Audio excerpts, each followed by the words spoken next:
Okay, isang kapagpalang ng kapitang at ayan, so narito po muli tayo para po sa ating evening devotion. Ayan, so as we start, I call on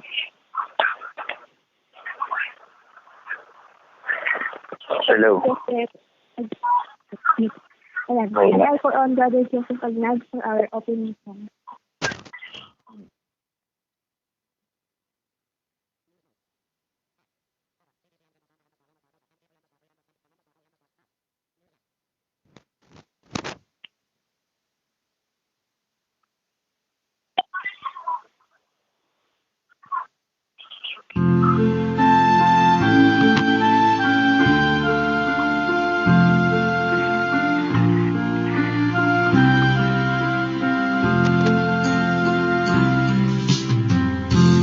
Come, Holy Spirit, fall afresh on me.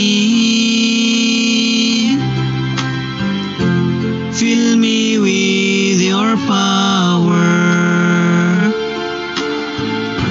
satisfy my need.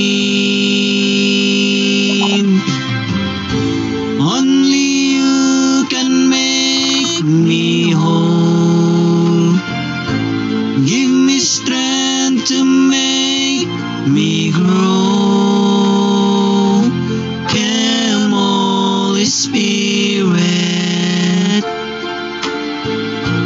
fall afresh on me. Come, Holy Spirit, fall afresh on me. Fill me with your power, satisfy my need. Only you can make me whole.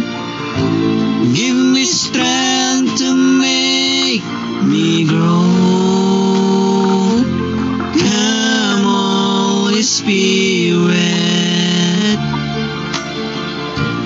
fall afresh on me.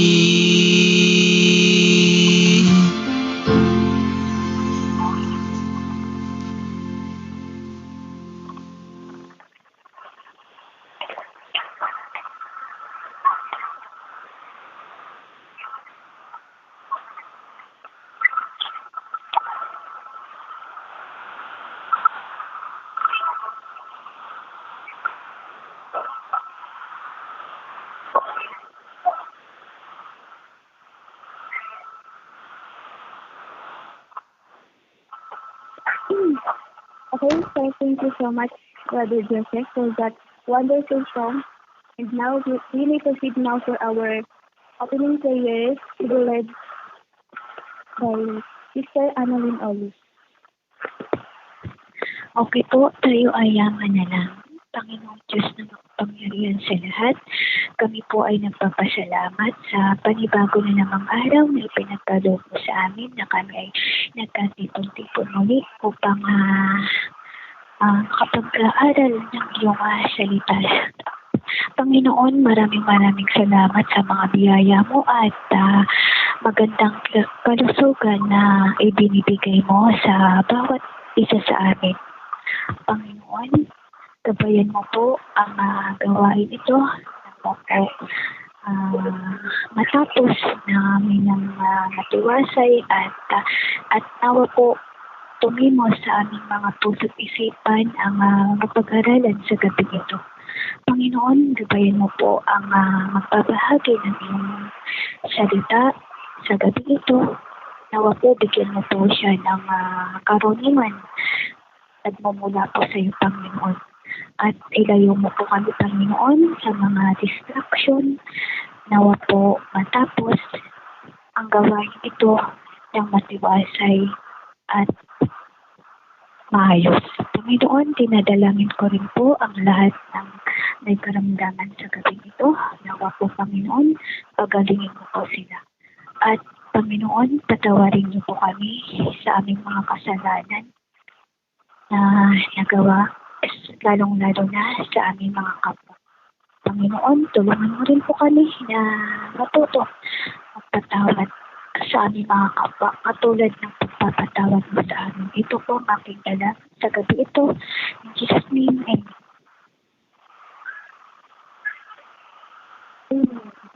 Ayan. So, ngayong gabi, this time, tayo po ay nakinig ng salita po ng Diyos na ibabahagi po ng ating pong Espiritu ngayong gabi na wala pong iba kundi si Pastor Joel Rodriguez. And welcome po, Pastor, and magandang gabi po. Ayan, magandang gabi sa ating lahat.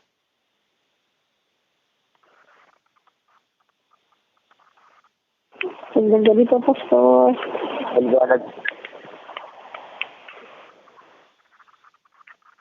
Okay. Maginaw yung sa inyo, no? Linya. Okay. Sige. Ayan. Pinaka makapangyarihan sa lahat. Nang pasimula, nalikha ng Diyos ang langit at ang lupa.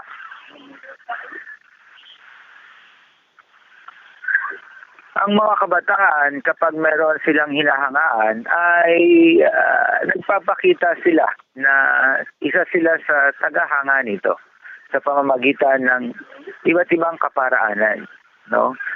Minsan, sila ay nagsusot ng mga damit na kung saan ay ito uniform nila. Halimbawa, basketball player, no? Ay nagsusot sila ng sando at short na kung saan ay nakasulat yung pangalan ng team, no? At numero na paborito nilang basketball player, no? Ayan, gaya ng mga Meralco, mga ganon, no? Ayan. Or talking text, mga ganon. Yan. Tapos may nakasulat na paborito nilang number, no? Yung mga jersey na yan. Ayan. At kung mga dancer naman at mga awit ay nagsusot din ng mga iba't ibang mga damit, no? Para ma-identify na sila ay mga tagahanga dito. Alam niyo ba na mayroong isang kabataan na ganito ang kanyang ginagawa? Siya ay tagahanga rin ng isang basketball player. Madalas bago siya maglaro, ay sinusot niya ang sando ng kanyang paboritong player. Halimbawa, yung jersey ni Jaworski, mga ganon, no? Ayan. Or nila Patrimonio, mga nauna, or katulad nila yung mga bagong player ngayon, no? Ayan. Nila, sino ba? Nakagiwa. Ayan, mga ganon.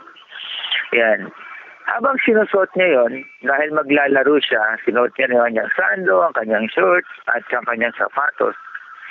Sa paglabas niya ng bahay, ay di niya kinalimutan na isuot ang kanyang kwintas na may palawit na nakasulat na pangalang Jesus. Ayan.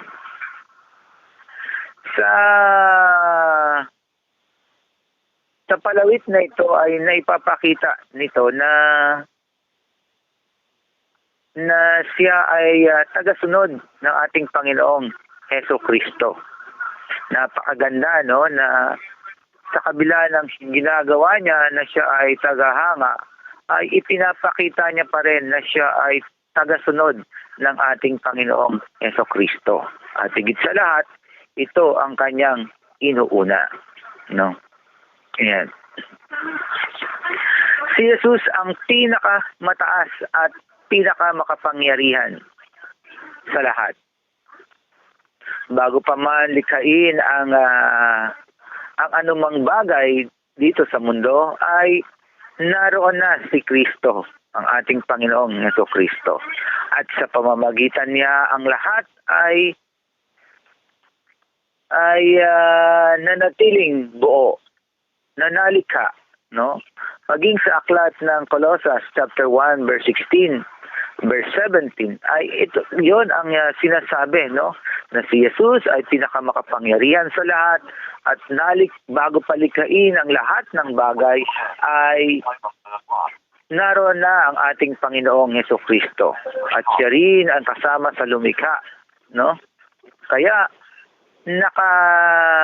nakatataas si Hesukristo sa sang nilikha, no? Yan. Makikita din natin sa talatang 15 to 16, no? Na siya ang ulo ng iglesia, ang church, di ba? Siya ang head ng iglesia or ng church. Kaya sa ating pangangaral ay hindi natin kinakalimutan yon, no? Ito ang kauna-unahang ibinabahagi natin na si Jesucristo ay nagkatawang tao at si Jesucristo, si Jesus, ang kordero ng Diyos na nag-aalis ng kasalanan ng sanlibutan. At si Jesus ang inialay ng ating Panginoong na nasa langit na si Yahweh upang sa kanyang paghahandog, si Jesus ay panghandog na pang walang hanggan na magkakaroon ng kapatawaran at kalinisan ang sinumang taong mananalig at mananampalataya sa Kanya bilang Panginoon at tagapagligtas.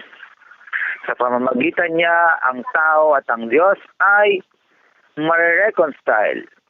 Ang tao ay manunumbalik sa Diyos at siya ay magiging karapat-dapat kung siya ay magpapalinis at lalapit sa Panginoon, magpapakumbaba at hihingi ng tawad.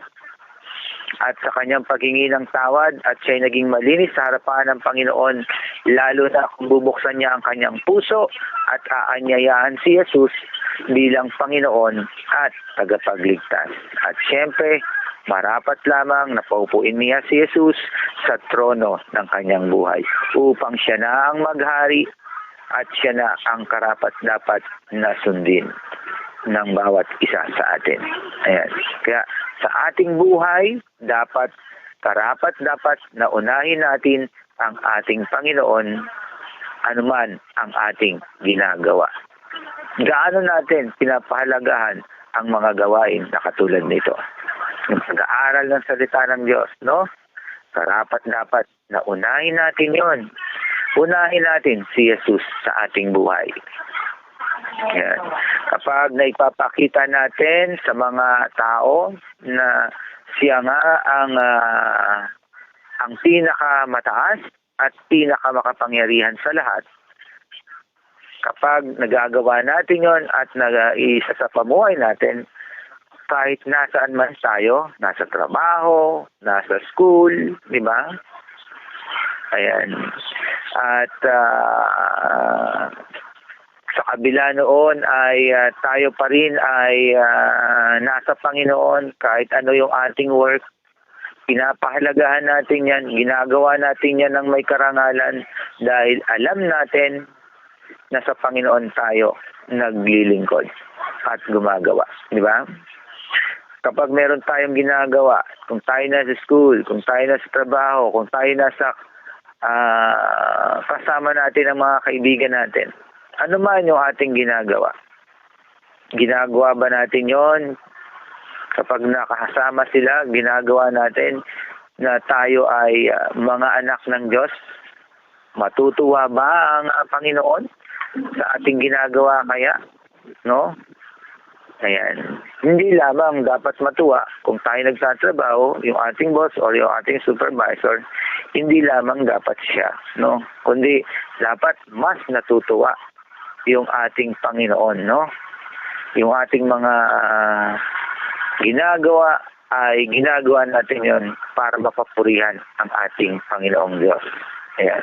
Kaya katandaan natin na kahit tayo ay nasa mga kaibigan natin, kasama natin sila, dapat na-identify, nakikilala tayo na tayo ay mga anak ng Diyos. No? At tayo ay representative na kumakatawan sa kaharian ng ating Panginoon at sa mga Kristiyano na tayo ay pinili at nilinis at ginawang karapat-dapat upang maging anak ng Diyos. Ayan.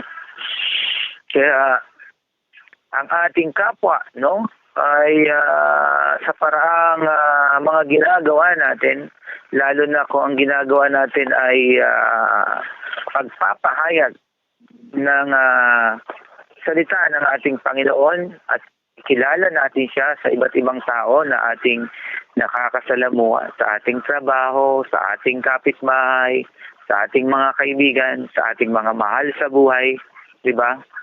Nakalulugod yun sa Panginoong Diyos kapag ganoon yung ating ginagawa.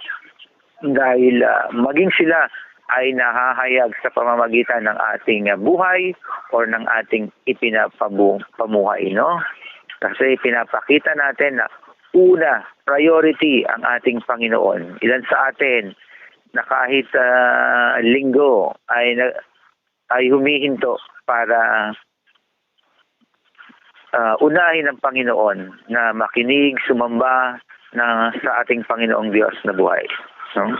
Inuuna ang ating Panginoong Yesus sa ating buhay bago pa yung mga ibang gawain, no? Kaya napakahalaga na inuuna natin ang ating Panginoon. Kung natatandaan nyo si Martha at si Maria, no? Ano ang ginawa nung makita niya na bumisita si Jesus sa kanyang bahay? Ano ginawa niya? Siya ay welcome niya si Jesus. At nang dumating si Jesus, wala na siyang ibang ginawa, kundi naupo siya at nakiusap, nakinig sa itinuturo ng ating Panginoon.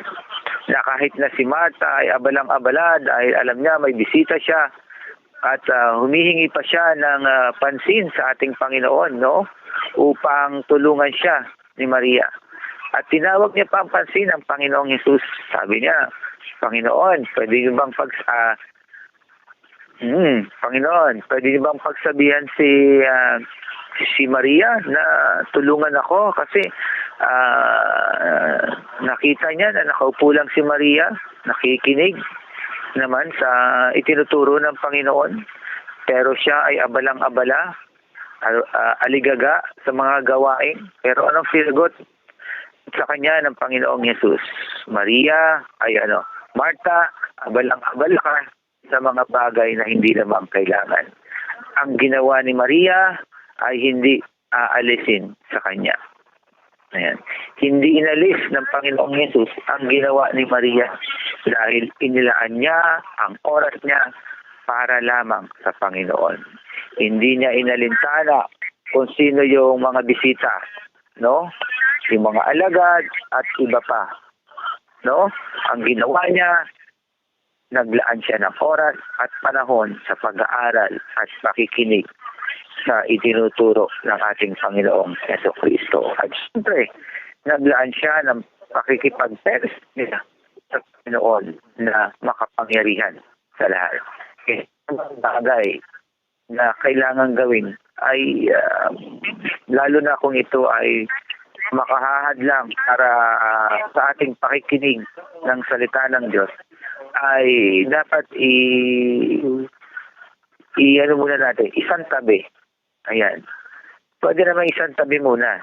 Magagawa rin naman yan. Lalo na kung yan ay paglalaba, kung paghugas ng plato, pagwawalis, no? O dumating yung mga kaibigan, no? Sabihan natin, kung bibisita kayo, wag linggo. Kasi yung oras na yon ay para sa Panginoon. At hindi ko kayo entertain at hindi ko kayo mabibigyan ng mahabang oras dahil nakalaan na yon para sa Panginoon. Ayan. Kung alam nila na ganon, hindi na pupunta yon kasi alam nila yung araw at oras na yon ay inilaan mo na kasi. Itinalaga mo na para sa Panginoon. Ayan. Kaya kung tayo ay nagsiset ng ganong day and time, no, ay tatandaan yon ng mga tao, no, na kaibigan natin at ayaw din nila na maabala. At siyempre, ayaw din nila na makaabala, no. At mas ayaw nila na pupunta sila ron na hindi naman sila ma-entertain, no. Ayan. Kasi yung oras na yon ay nakalaan para sa ating Panginoong Jesucristo. Ayan. Kaya napakahalaga, no, na ang pinakamalaking impluensya natin sa buhay natin ay nakaugnay sa ating Panginoong Hesukristo, no? Lalo na kung ito yung binibigyan natin ng pinakamalaking pagpapahalaga sa ating buhay, yung ating oras para sa ating Panginoon. Kaya ano bang gawain na nakalaan sa oras na ito, at lalo na kung ito ay gawain para sa Panginoon, ibigay natin ng buong puso, buong lakas, at ng buong ng ating karunungan, no, na nagmumula sa ating Panginoon. Ibigay natin yung the best para sa Kanya, kasi ang Panginoon ibinigay din yung the best para sa atin, no? Kaya ang ating Panginoong Hesukristo ay karapat-dapat lamang na tumanggap, na ibigay natin ang ating panahon, no? Ang ating lakas, at siyempre yung pagkilala, no, na siya yung ating Panginoon at ating tagapagligtas, na ating pinakamamahal sa ating buhay. Kaya kapag alam natin yon na ito ay ating pinahahalagahan at ibinibigay lamang para sa ating Panginoon dahil siya ang hari ng ating buhay, ay maganda yon, no? Kasi ito ay nakapagbibigay kaluguran sa ating Panginoon. Kaya unahin natin si Jesus sa ating buhay upang madama natin yung pagpapala at kapayapaan, kagalakan at katagumpayan sa ating buhay. Kapag inuna nyo ang ibang bagay, maaaring hindi kompleto ang araw nyo dahil meron kayong nakaligtaan na pinakamahalagang bagay. Dumating na ba sa buhay nyo yung hindi kayo nakapag-aral ng salita ng Diyos, hindi kayo nakapag-simba dahil may inuna kayong bagay? At naramdaman nyo na hindi kompleto ang araw. Diba? Kasi alam natin, kahit hindi nyo sabihin, alam natin na ang pinakamahalagang araw at pinakamahalagang oras ay yung oras na para sa Panginoon. Lalo na kung ibibigay natin ito ng buong puso, ng buong lakas, ng buong paglilingkod natin. Dahil ito ay para sa kapurihan ng ating Panginoong Hesukristo. At hindi lang yon, siyempre, makapagpapalakas ito ng spiritual life natin. At makapagbibigay encouragement tayo sa ating mga kapatiran, no? At makapagbibigay tayo ng kalakasan din sa mga nangihina. In spite of our disability, pero kapag nakikita na tayo ay sama-sama na nag-aaral, nagpupuri, sumasamba sa ating Panginoon, ay magiging kapahayagan tayo para sa mga iba na makakakita sa atin. Itong mga to, in spite of our problem, difficulties, pagsubok sa buhay, eto sila, eto kami, sumasamba sa Panginoon, no? Kaya marapat lamang na unahin natin ang Panginoon at gawing priority sa ating buhay, dahil ang ating Panginoon ang pinakamakapangyarihan sa lahat, Diyos ng kataas-taasan, Diyos na lumikha ng langit at lupa, Diyos na nag-alay ng kanyang buhay para sa atin, para tayo maligtas, para tayo ay magkaroon ng kaligtasan at makaranas na ang muling pagkabuhay. Si Jesus ang pinakaunang anak. Si Jesus ang unang naging daan para tayo ay maligtas. At siya rin ang kauna-unahang nabuhay mula sa mga patay. At sa pamamagitan nun, lahat ng mga nananalig at nananampalataya kay Jesus bilang Panginoon at tagapagligtas ay makararanas din ng kaligtasan ng muling pagkabuhay. Sapagkat sabi ng Panginoon, ang sinumang manalig at manampalataya sa akin, hindi sila mapapahamak. sila ay magkakaroon ng buhay na walang hanggan. Kaya unahin natin ang ating Panginoon. Bigyan natin siya ng pinakamataas na papuri at pagsamba sa ating buhay. Magandang gabi at pagpalain tayo ng ating Panginoong Hesus.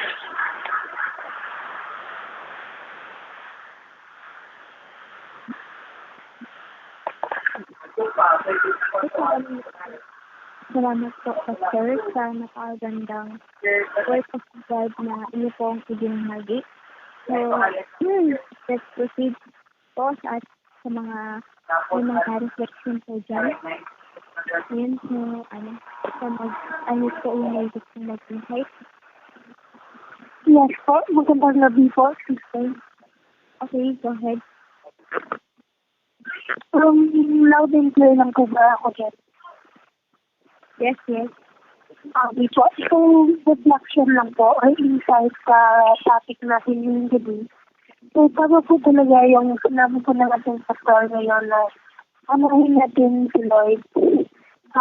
Anahin natin siyang purihin, kandahin, pasalamatan. Diba po mga kapatid, si God nga po, diba, inuna niya tayo. Diba mga kapatid, paalala lang, diba?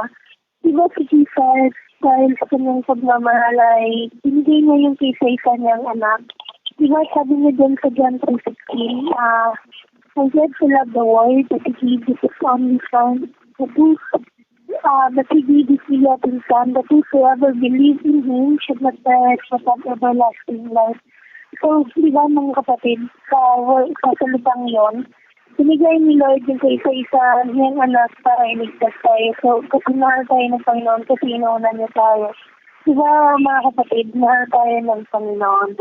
Diba inuunan niya tayong iligtas. Imbis na tayo yung mag-ano sa atin, tayo yung magbayad ng sa ating mga kasalanan. Pero dahil sa malaking grace ng Panginoon ay binigay niya yung isa-isa niyang anak upang unahin tayong iligtas, upang hindi tayo mapahamak kung tayo ay mananampalataya sa Kanya o tayo ay magtiwala lang sa Kanya. Sa mga kapatid ay dapat talaga na unahin natin si Lord kasi sabi nga niya sa kanyang salita, lagi ko po itong binabanggit, Matthew 6:33, unahin natin ang kanyang kaharian at lahat ng bagay na ating hinihiling ay kanyang idiragdag. So, mga kapatid, dapat po natin talaga na unahin talaga sila. So, yun lang po, mga kapatid. Maraming salamat.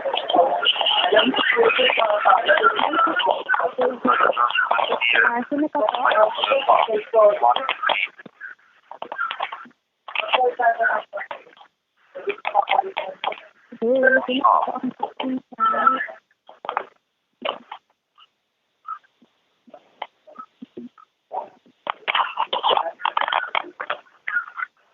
Marami lang po kayo mag-insight.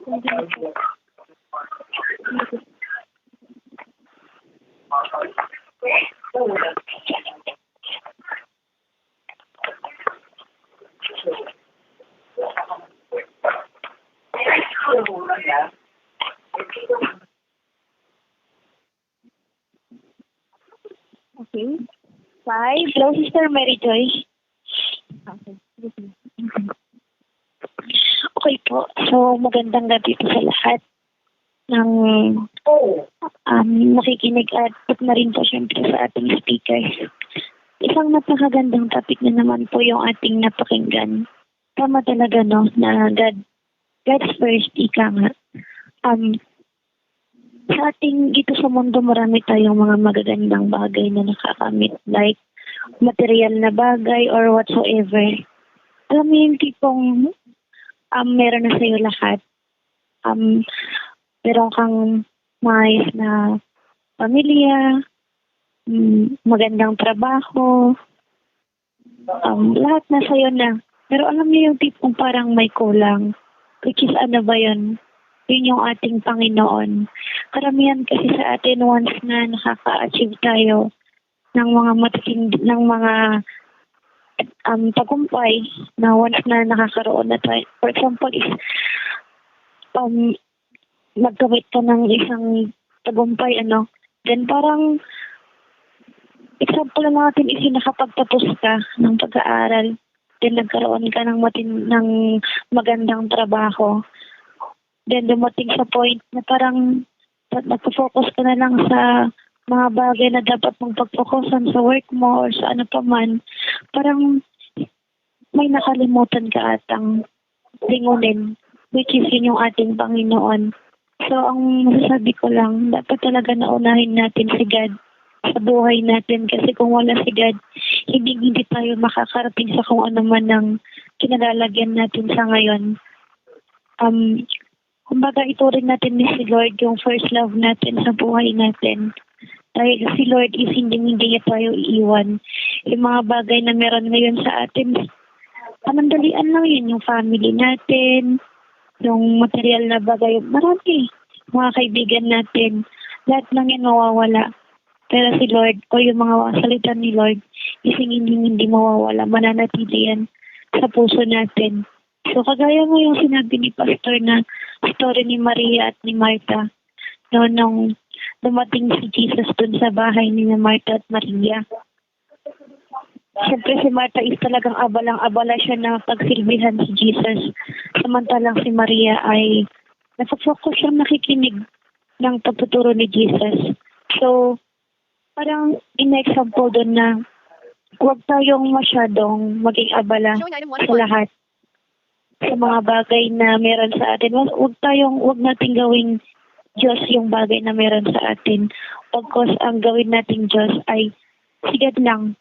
Dahil sa Kanya, kaya nga nang sinabi ko kanina, kung dahil sa Kanya, wala tayo sa kinaroroonan natin ngayon. So, maging fair naman tayo. Kumbaga napakabuti ng ating Panginoon kasi inialay niya yung buhay niya para sa atin. Binigyan niya yung kaisa-isang anak. Maligtas lang tayo sa kasalanan na dapat sanay tayo ang magbayad ng lahat ng yan. So, isa lang yung nais ng ating Panginoon na isakli natin sa Kanya. Yun ay yung matibay na paniniwala natin sa Kanya. So, yun lang, Sister Mary Joy, magandang gabi po sa lahat.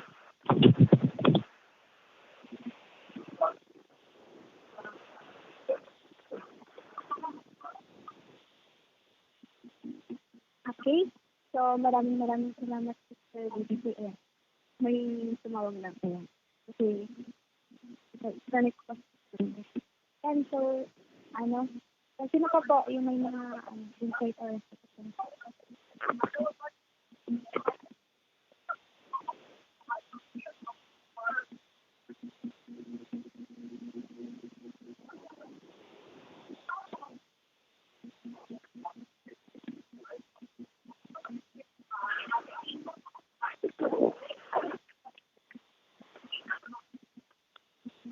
okay. Hello po. Okay, please go. Ayun, so napakaganda po ng message na inihatid ko sa ating ni Pastor sa gabing ito. Sobrang nakarelate ko kasi ako sa part na yung kailangan talaga is lagi natin unahin yung Panginoon. Kasi may mga times, ewan ko kung nasanay lang ako or talagang may siguro yan ni God na kapag hindi po ako nakakapag-pray bago matulog, yan, binabangungot po talaga ako. Tapos after yan, hindi na ako makatulog ulit. Yung as in na sobrang sama talaga ng panaginip ko. Ayun. So, iba talaga pag inuuna natin si God. At saka, meron kasi siyang way para ipaalala sa atin na nawawalan na tayo ng time sa Kanya. So, very thankful po ako sa Panginoon dahil nasa ginagawa niya yan sa buhay namin magpapamilya. So, yun lang po. Maraming salamat. Maraming salamat. Ay, why pa po? One more. So what's that? Yeah. One was the headset. Wala na po yan. 4 people, 3 cars. Okay, so, 3 off. dito po tayo dadako sa ating 9 o'clock. yan sa 9:46 p.m. Normal. Responsible question for blind viewers speakers. po natin and also Some show prediction for possible question for blind show in the summer. and then po kayo man po Ray ay Magnet, Ben Fox. napataan sa YouTube channel, please No children like don't Facebook. forget to subscribe. Double tap to access. Free off. And then, shout out din po sa mga nakikinig sa Messenger Room. Ayan. So, kung mayroon po kayong comment sa amin pong activity ngayong gabi, just put it in aking box. Papasahin po ng ating kasamahan. Ayun. And yun. So, proceed now for our closing song by Sister Janine.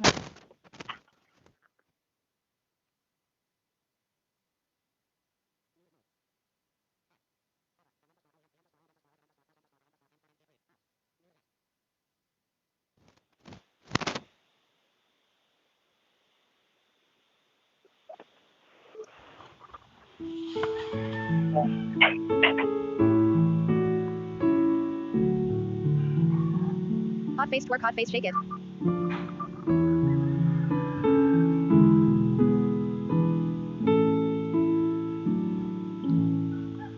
On a hill far away stood an old rugged cross, the emblem of suffering and shame. And I love that old cross, where the dearest and best for a world of lost sinner was laid. So I'll cherish the old rugged cross till my trophies at last I lay down. I will cling to the old rugged cross and exchange it someday for a crown. Oh, that old rugged cross, so despised by the world, has a wondrous attraction for me. For the dear Lamb of God lost his glory above to bear it to dark Calvary. So I'll cherish the old rugged cross till my trophies at last I lay down.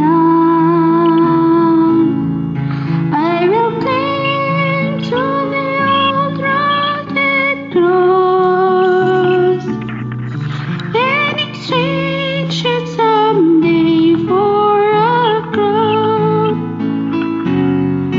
And the old rugged cross, stained with blood so divine, a wondrous beauty now I see. For 'twas on that old cross Jesus suffered and died to pardon and sanctify me. So I'll cherish the old rugged cross till my trophies at last I lay down. I will cling to the old rugged cross and exchange it someday for a crown. So I'll cherish the old rugged cross till my trophies at last I lay down. I will cling to the old rugged cross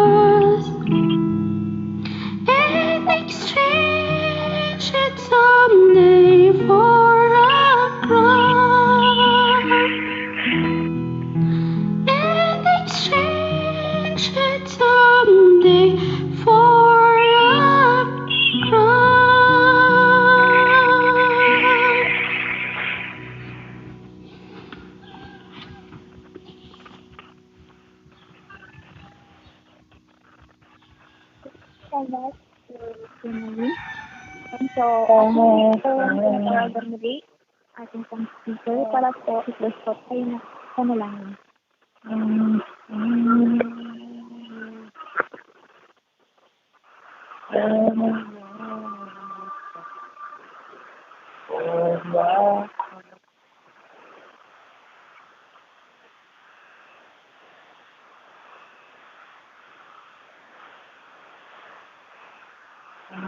Uncle Joel, Ay, hello.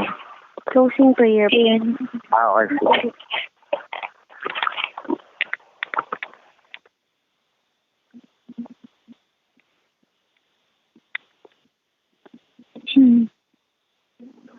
So po magbibigay ng closing prayer. Pastor?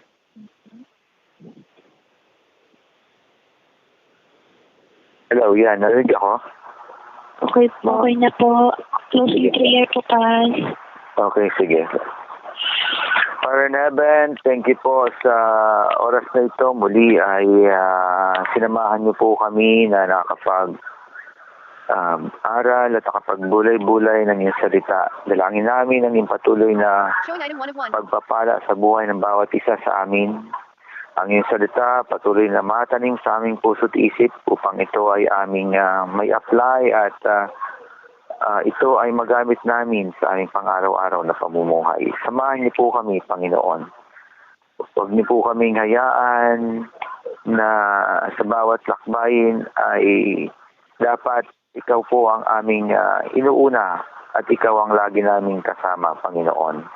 And dalangin namin, Panginoon, na kami ay maging kapahayagan ng iyong mga salita ayon sa aming pamumuhay upang makilala rin ng aming kapwa, ng aming mga kaibigan at ng aming mga mahal sa buhay ang aming Panginoon na si Jesucristo na pinakamakapangyarihan sa lahat at mapagmahal na Diyos at nag-alay ng kanyang buhay para sa ikaliligtas naming lahat.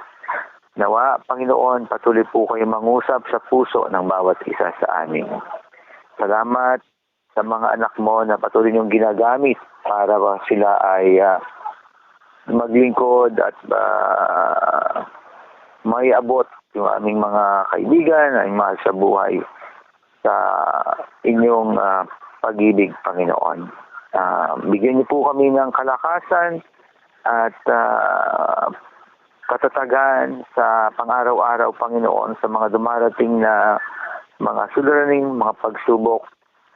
Salamat, Panginoon, sapagkat sa pamamagitan nito, kapag kami ay nanghihina, nandyan ka para kami ay palakasin, nandyan ka para kami ay samahan.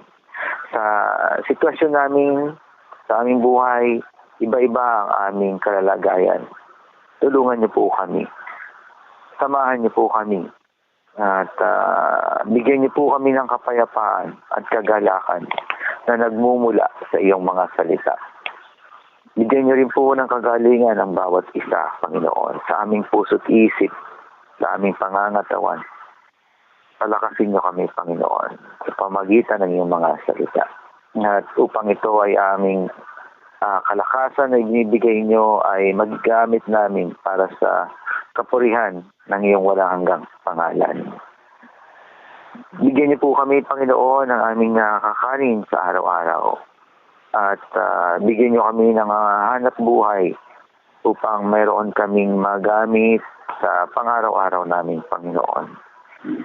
Bless niyo po ang aming sambahayan, ang bawat isa. Bless niyo rin po ang grupo na ito na patuloy na ginagamit niyo para po sa kapahayagan ng iyong salita at mapalakas ang pananampalataya ng bawat isa at lalong makilala ka sa aming buhay bilang aming Panginoon at aming tagapagligtas.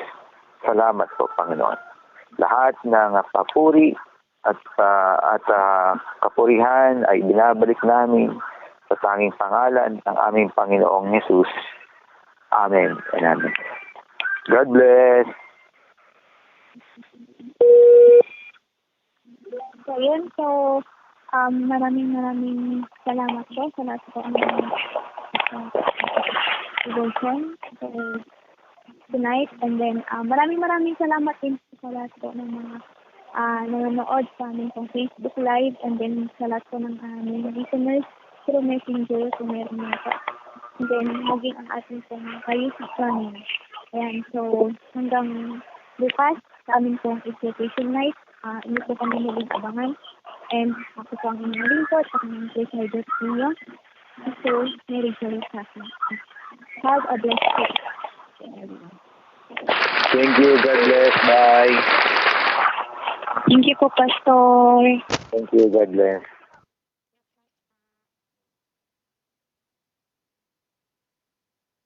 Make comment text live.